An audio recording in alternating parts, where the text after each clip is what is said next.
Hello and welcome back to the Ctrl Click Career podcast, opening new tabs on your career journey. My name is Lachey and I will be your host. So, first of all, I'd like to thank everyone so much for listening to the first episode and seeing people share it and message me about it. It's just been so heartwarming to have all that support, especially from people that I didn't really know or people that I haven't spoken to for years, and just all the support's been amazing and I really appreciate it. So I just wanted to shout everyone out to say thank you.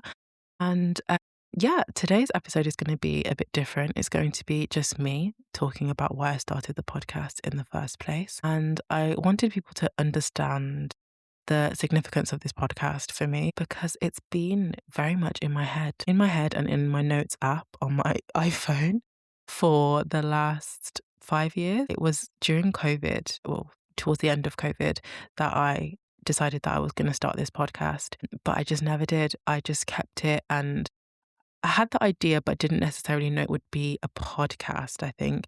I think I just more wanted to support young people, support career changers, but I didn't know what mode to do that until a little bit later. But yeah, so just to say, the podcast was started because of my own journey and my own experience, realizing that other young people had similar experiences. Well, not everybody, but lots of young people feel that they don't know where to go for careers advice, or they don't know which path to go on, and they just don't have enough people as role models to look up to and to be like, oh, like I want to be like that person, or I want to achieve this in my career, or I want to make X amount of money. Like they don't have a specific person to look up to. And I thought, okay, why don't I start a podcast where young people can hear the experiences of other young people? Was some will be young, some may not be as young, but that's besides the point. But they can hear the experiences, they can hear the career journey, they can hear how that person got there, what they did in school, which GCSEs, A levels, or which courses they did to get to where they got to. So they can then be like, okay, I can see myself as that. Let me take those same steps or similar steps to get there. I also wanted young people to know that there were multiple different options because I felt like when I was in school, the options weren't that clear. And I didn't realize how many options there were. I don't know about everyone else, but the careers advice I had in school was not that great personally. Like, I don't think it was that great. So I went to a state high school from year 7 to year 11. And the only careers advice we really got was in like year 11. And it wasn't that, it was like half an hour. And it was like, what do you want to do? And how do you want to get, like, it was, they were asking us questions about what we wanted to do, but there was no guidance. It just was really pointless, to be honest. And then when I was in sixth form, it was quite different because they were a lot more. I went to a all girls private sixth form, which was an experience in itself. One day I'll tell a story about that. That was just massively different.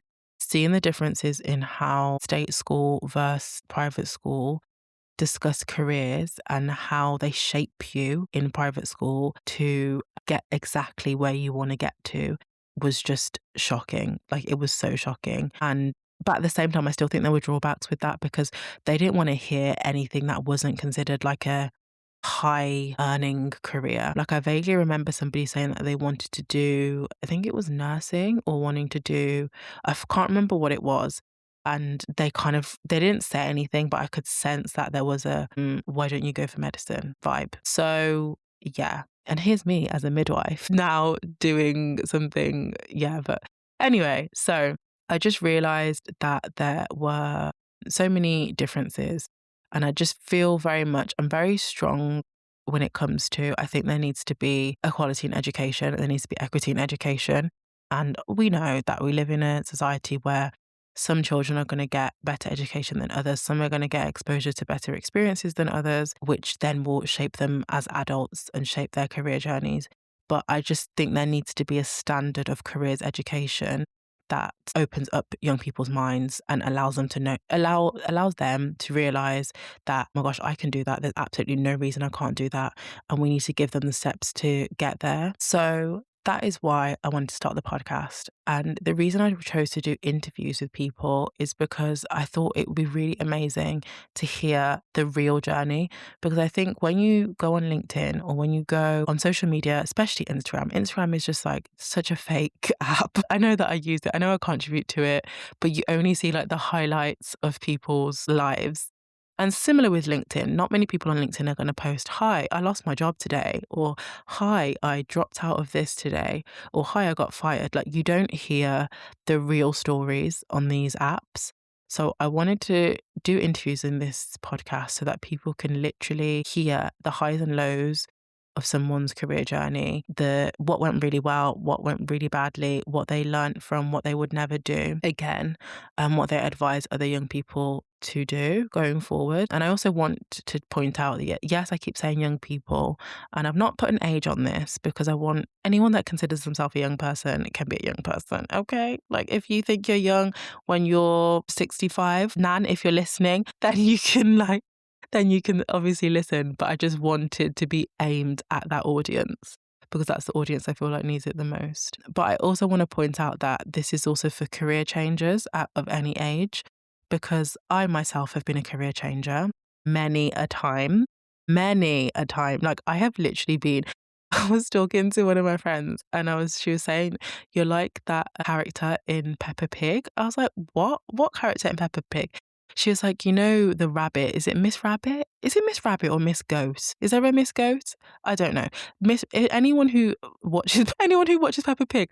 Okay, when I say the audience is young, I don't mean that young, but anyone who has watched Peppa Pig or has younger siblings or has kids even. In Peppa Pig, there's a character, I think it is Miss Rabbit, and she does like every job. Like, I remember because I watched it with my sister when she was young. She went to like meet the Queen, and then she was like the head of the theme park, and then she just does loads of different jobs, and she's always in different uniform and stuff. My friend was like, "You're like that person. You've had so many different jobs. You've been in so many different industries. You literally like," I'll mention to somebody like, "Oh yeah, when I used to work in marketing," and they're like, "What? Marketing? Aren't you a midwife?" And I'm like, "Yeah." And they're like, I'll be like, "When I used to do psychology," they'd be like, "Wait, what?" And I'm like, "Yeah." So I've been in quite a few different areas. And at one point I kind of felt like, like, this isn't very good. I've had all these different jobs and I haven't had like one job for 10 years. Like, I mean, to be fair, I am 26, but I felt very much like, oh no. But then at the moment, I see that as a positive because I have so much understanding of all of these different industries, and I can combine all of those skills to then allow me to move forward. I can combine all of my skills and all of my experience, and I think it benefits me more than hinders me, to be honest. And isn't it great that I'm a midwife that can do your marketing and that can help you psychologically? I'm joking. No, that's not what. It's just a joke. Before the NMC come for me and say that I'm trying to offer psychological services, I am not. But anyway, so yeah, that is why I started the podcast. It has very much been in my head, on my notes app for such a long time, and I'm just super glad that I finally started it. And I wanted to take this time to say to anyone listening who has had an idea for a really long time and hasn't had the confidence to start it today. Start today. Don't start tomorrow. Start it today. Because if I'd started this podcast 5 years ago, goodness knows where it would have been now. And I didn't start the podcast for acclaim or for people to be like, thousands and thousands of people listening to it. I want the audience that I aim for it to hear it, to listen. That's all I care about with this podcast.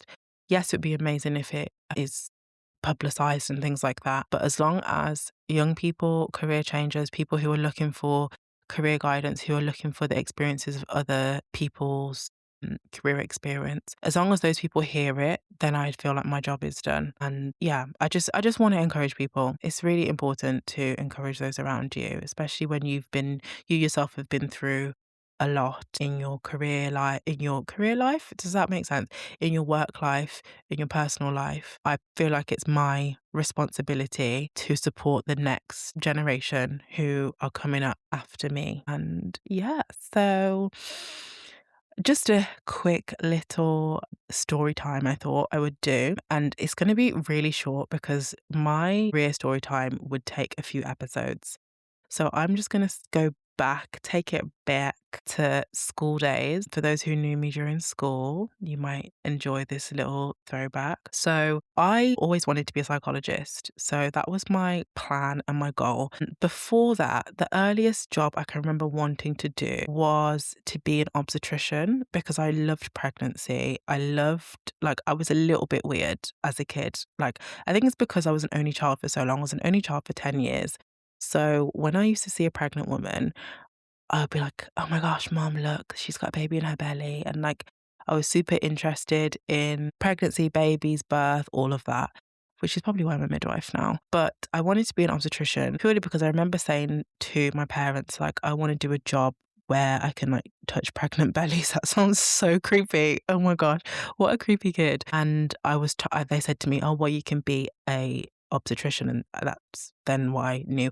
Funnily enough, I didn't actually know much about midwives at all. I only knew about obstetricians because, again, I hadn't been exposed to midwives. I had no clue. I just assumed that obstetricians were the ones that delivered babies because I didn't know any different. So this is why exposure is important, because it's super important for kids and young people to know what other careers there are. So I decided I wanted to be an obstetrician. I was probably like 8 or 9. And then as I got older and older, I realized that in order to I'd have to be a doctor first. So I'd have to be a doctor and then specialize in obstetrics.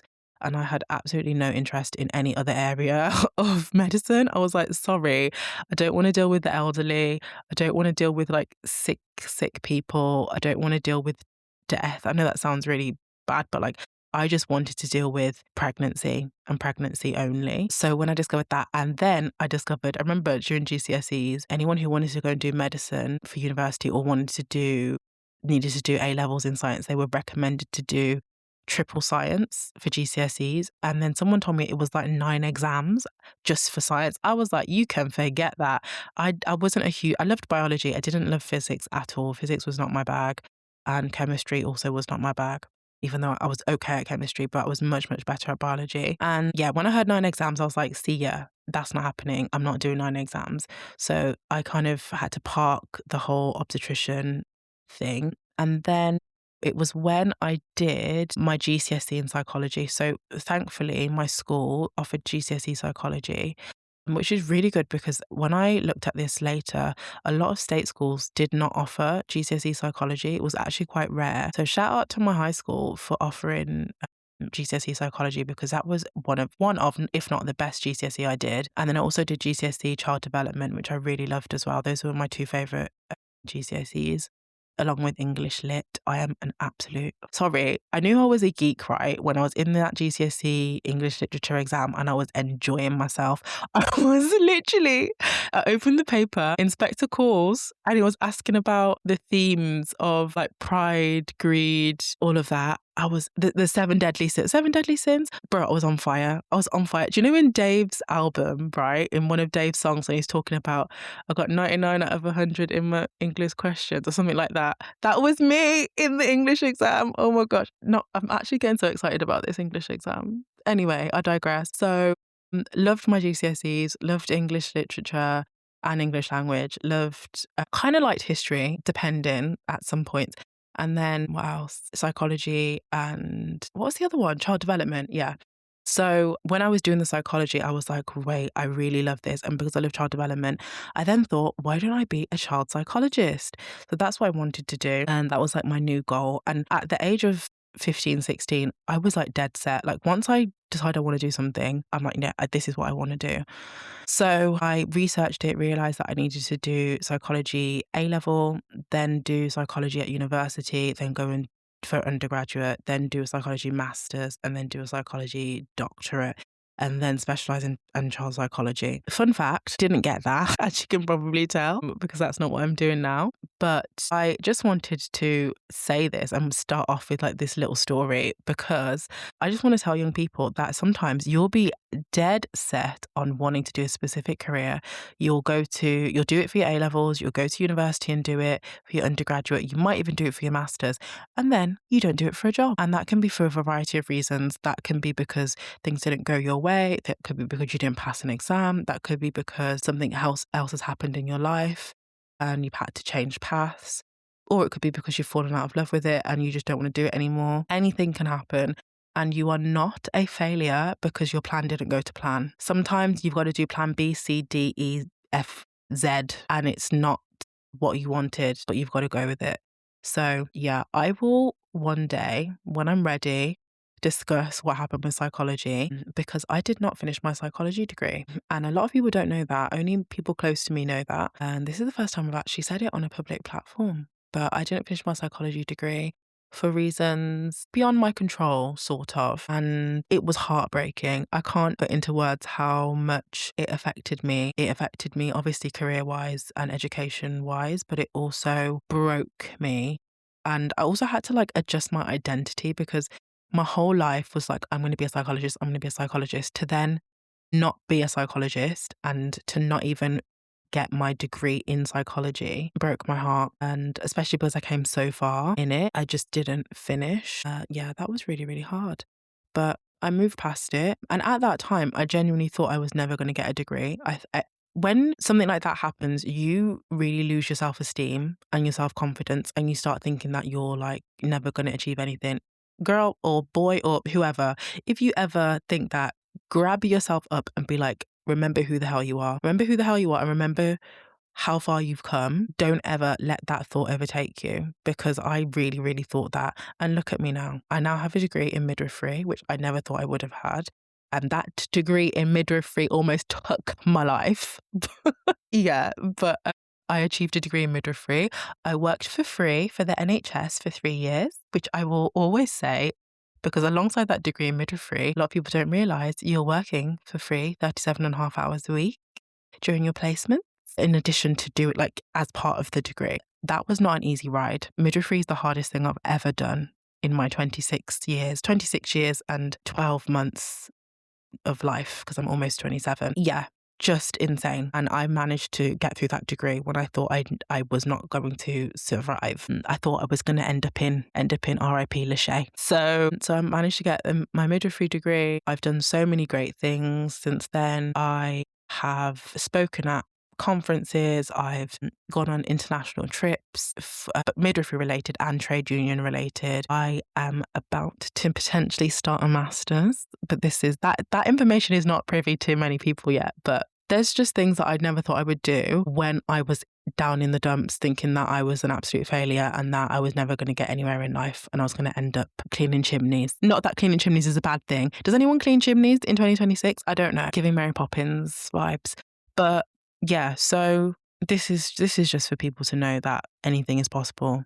And that sounds so cringe, and people are like, anything is possible if you just believe. Like, no, genuinely, so much is psychological when it comes to careers and it comes to work and life and everything. And for those young people, I say young, I mean someone who's probably 20 and under, you might think, oh my gosh, I don't know how I'm going to do this. I'm telling you now, if I have got to where I have got to, you can. You genuinely can. Because I have been through some ish, and I'm standing here today. Well, I'm actually lying down on the bed, but that's neither here nor there. But anyway, I will, in due course, when I feel ready, discuss psychology, discuss how I went from psychology to marketing, to digital marketing, then how I went from my digital marketing apprenticeship to working in sexual health, which was great. I really enjoyed that. And then working from sexual health to then going into midwifery.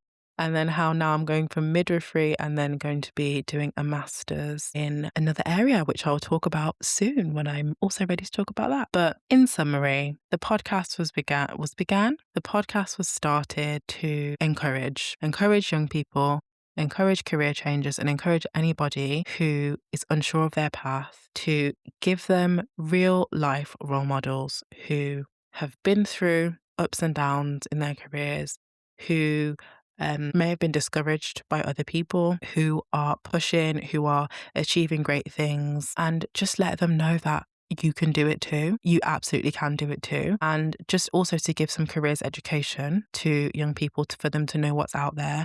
And finally, I would actually like to start doing, as time goes on with the podcast, careers tips. and workplace tips, professional tips, because it's all well and good getting to the point of getting your dream career, but sometimes you get there and you're like, okay, what now? You will have been given all this information in school about education and about how to pass exams, how to write exams, how to fill in multiple choice questions, how to write essays. But has anyone told you about workplace etiquette? Has anyone told you about how to send an email, how to respond to conflict in the workplace, how to manage personalities, how to become a manager when you start getting leadership responsibilities? No one talks about these things. I don't think this is spoken about in school at all. This is not spoken about in uni necessarily, unless you do a specific course on that, unless you've done a management or business degree. So yeah, that's where I'd like things to go as time progresses. But I would just like to say again, thank you so, so much to everyone supporting this podcast. There's so many great things to come. We've got some interviews coming up with some really great young people, and some not so young people as well. But I just want people on the podcast who are going to inspire and motivate, and that is the key. And yeah, that is it from me for today. But I hope you enjoyed listening to me ramble on. I do like to chat. This is like a little podcast. A little podcast? Of course it's a little podcast. I was about to say it's like a little voice note, sorry. Like a voice note to myself. My friends will know that my voice notes are basically podcasts, which I'm sure they love. But anyway, thank you again for listening. Thank you for supporting. And thank you for joining me on this journey. This has been Ctrl Click Career, career stories unfiltered beyond the job title.